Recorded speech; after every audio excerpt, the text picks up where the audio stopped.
બોલો કૃષ્ણ કનૈયા લાલ કી જય। તો આજે આપણે વાર્તા કહેશું કે રાજાનો કુંવર અને ડોશીમાં। તો સૌ પ્રેમથી સાંભળજો, લાઈક કરજો, શેર કરજો અને સબસ્ક્રાઇબ જરૂર કરજો।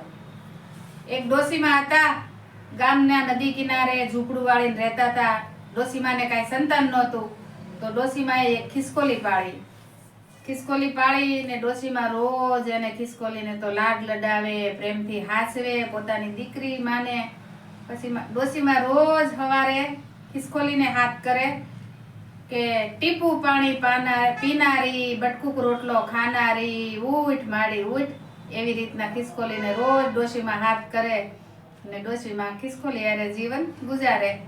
એક દિવસ રાજાનો કુંવર ને આ નદીએ ઘોડા પાવા આવ્યો અને ડોશીમાં ખિસકોલીને હાથ કરતા હતા કે બટકુક રોટલો ખાનારી, ટીપું પાણી પીનારી, ઉઠ માડી ઉઠ।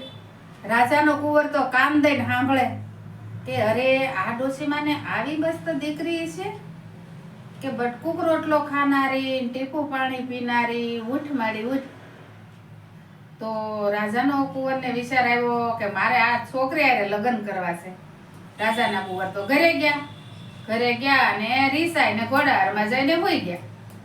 બધા મનાવે, રાજાના કુંવર માને નહીં। પછી રાજા આવ્યા કે બોલો કુંવર તમારે શું છે? એમ કે કેમ રિહાણા છે? તમે જે વાત હોય એ મને કયો, તમારી વાતનો સોલ્વ હું કરી નાખીશ, તમે જે માગો એ આપીશ, પણ તમે કેમ રિહાણા છો? તો રાજાનો કુંવર કે જે ઓલા ડોશીમાં નદી કાંઠે ઝૂંપડું વાળીને રહેશે ને એની ઘરે છોકરી છે ને એની હારે મારે લગ્ન કરવા। તો રાજા કે અરે બેટા આપણે રાજા ઈ ડોશીમાં ને એની ઘરે થોડા લગ્ન કરાય? તો કે નહીં, તમે હા પાડો તોય ભલે ને ના પાડો તોય ભલે, મારે તો ઈ છોકરી હારે જ લગ્ન કરવા છે। રાજા કે કાંઈ વાંધો નહીં। સવાર થઈને ડોશીમાં ને રાજમાં બોલાવ્યા। ડોશીમાં તો બચારા ધ્રુજવા મળ્યા। ગરીબ ઘરના ડોશીમાં હોય કે અરે હું કાંઈ વાંકમાં આવી નથી, મેં કાંઈ ભૂલ કરી નથી, મને કેમ રાજમાં બોલાવી છે? ડોશીમાં તો બચારા ધ્રુજતા રાજમાં આવ્યા, હાથ જોડીને રાજા સામે ઉભા રહ્યા કે કાંઈ રાજા મારામાં વાંક આવી ગયો, મને કેમ બોલાવી? એમ કે રાજમાં કે નહીં માં એવું કાંઈ નથી, તમે શાંતિથી અહીંયા બેહો। તો કે બોલો? તો કે તમારે છોકરી છે ને? તો કે હા। તો કે મારા કુંવરે હઠ લીધો છે કે તમારી છોકરી હારે મારા છોકરાને લગ્ન કરવા છે, તો તમારી છોકરી મારા રાજા હારે પરણાવો। ડોશીમાં કહે નહીં કે મારે ખિસકોલી છે એમ। ડોશીમાં કે નહીં, મારી તમે તો રાજા કહેવાય, અમે તો રંક કહેવાય, તો અમે તો તમારી હું આજ્ઞાનું પાલન કરીએ કે તો અમારા રંકની છોકરી રાજવાળામાં થોડી ભળે? તો કે નહીં માડી, આ કહેવત છે ને કે બાળ હઠ, અસ્ત્રી હઠ અને રાજા હઠ, આ ત્રણેય હઠ પકડે એ પછી મૂકે ને એ પૂરું પાડવું પડે। તો કે માડી તમે સમજો ને, આ કુંવરે હઠ લીધો છે એ મૂકવાના નથી, તો તમે ધામધૂમથી છોકરીને પરણાવો। ડોશીમાં કે તમને જે માંગો ને અમે આપશું। ડોશીમાં તૈયાર કે મારે કાંઈ નથી જોતું, મને એક માટલું રાણી સિક્કા આપજો એમ કે કાંઈ વાંધો નહીં ડોશીમાં। રાજાને એમ કે એક માટલા રાણા સિક્કામાં હું? એને તો ડોશીમાં એ માટલા નીચે કાણું પાડીને પેલા આપણે ઘેરે ગારાની કોઠી હતી, કોઠી ઉપર મૂકી દીધું ડોશીમાં કે આ મને એક ભરી દો। તે ડોશીમાં કોઠી ભરી લીધી ને આખું માટલું ભરાયું। પછી ડોશીમાં કહે છે કે મારી છોકરી એમ કહે છે ને, જો બધાની ભાવતા ફેરા નહીં ફરે, એને હું પેટીમાં રાખીને ફેરા ફેરવીશ। રાજાનો કુંવર કે એમય મંજૂર છે કે સારું, એ તો લગ્ન લેવાના। ડોશીમાની છોકરી રાજાના કુંવર હારે પરણાવી। પછી પરણીને ઘરે ગયા, પેટીને સીધી રાજમહેલના ઝરૂખે ચડાવી દીધી। જ્યાં રાજકુંવરનો રૂમ હતો ત્યાં ઉપર ચડાવી દીધી પેટી। સાંજે તો રાજા આવ્યા ઘેરે, કુંવર ઘેરે આવ્યા, બધા ઉઈ ગયા હતા। કુંવર જ્યાં ઓરડામાં જાય છે, પેટી ખોલી ત્યાં તો ખણીંગ દેવાની ખિસકોલી બારી નીકળી કે અરે રે આ ખિસકોલી હશે એમ કે। રાજાનો કુંવર કે જે છું ઈ હવે મારે કોઈને કહેવું નથી એમ કે, મારા ભાઈ હવે હું ખિસકોલીને હાચવીશ એમ કે। એમ કરતા દિવસો જાય છે।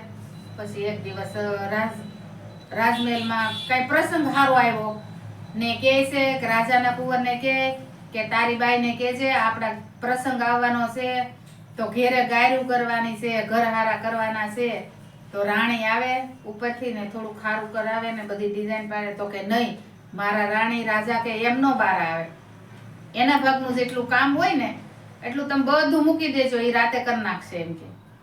પછી રાજાના કુંવર તો ખિસકોલીને રાતે નીચે લઈને જાય ને રાજાના કુંવરે ગાર કરેલી હતી ને એમાં ખિસકોલીને હકારે એટલે પગના નિશાને પડી જાય, ડિઝાઇન જેવું થઈ જાય. ખિસકોલી લઈને ઉપર વયો ગયો. સવારે જોયું તો ઓહો, હે રાણીબા તો આવા હારા છે એમ કે બધા કે કેવી હારી ડિઝાઇન પાડી છે, કેવું સારું કામ કર્યું છે.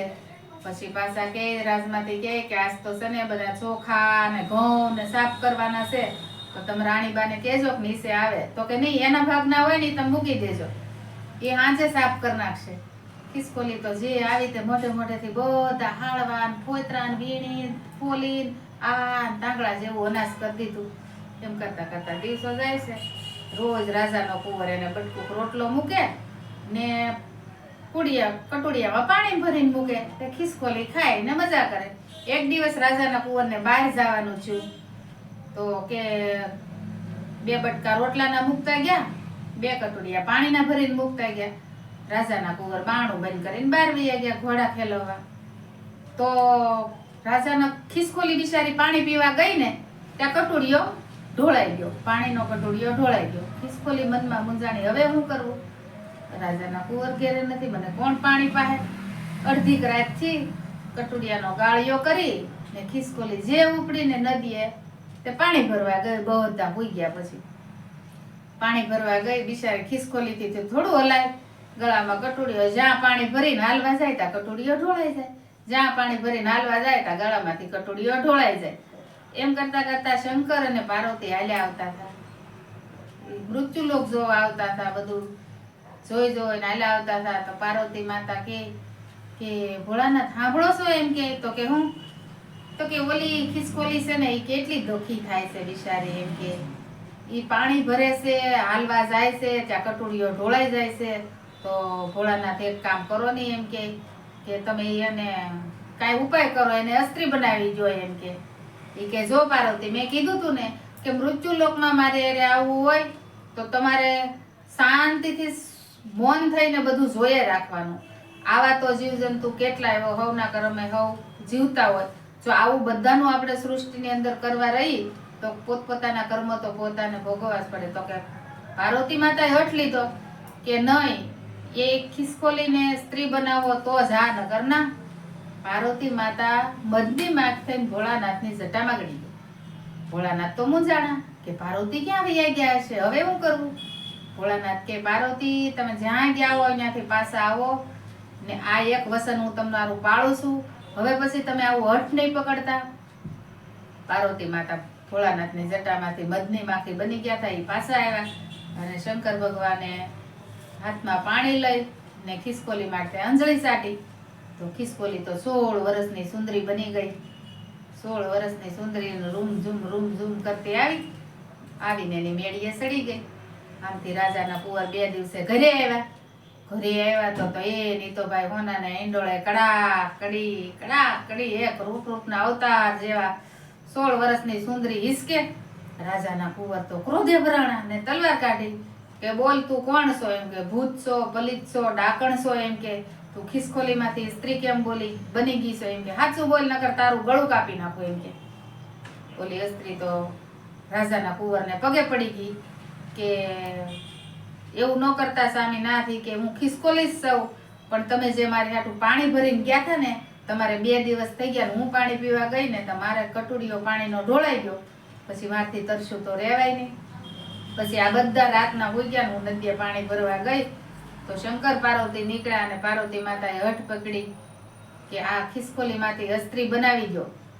એટલે ભોળાનાથે મને આવું રૂપ આપ્યું છે, હું અસ્ત્રી બની. હું કોઈ ડાકણ નથી, હું કોઈ ભૂત નથી, પ્રેત નથી, હું એક તમારી ઘરવાળી જ છું. તો એટલે હું અસ્ત્રી બની ગઈ છું, હું કઈ ડાકણ નથી. પછી રાજાના કુંવરને પગે લાગી છે ને એનું જીવન સારું વીતે છે.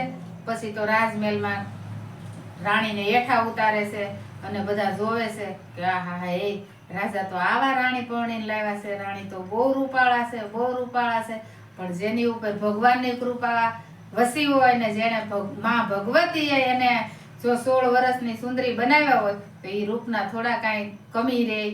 પછી તો એને રાજા અને રાણી સારી રીતે જીવન જીવે છે ને ખિસકોલી નીકળી હતી તોય રાજાના કુંવરે કાંઈ કોઈને કીધા વગરનું કે જે નીકળ્યું એ મારા નસીબ, હવે કોઈને કેવું નથી. એને નિભાવ્યું તો ભગવાને એની સામું જોયું.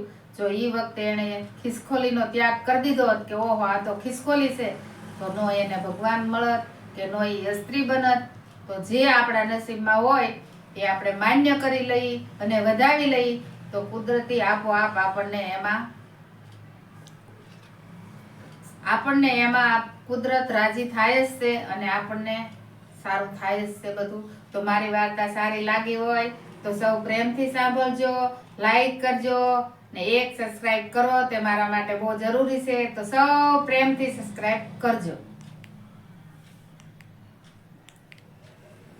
હારી છે.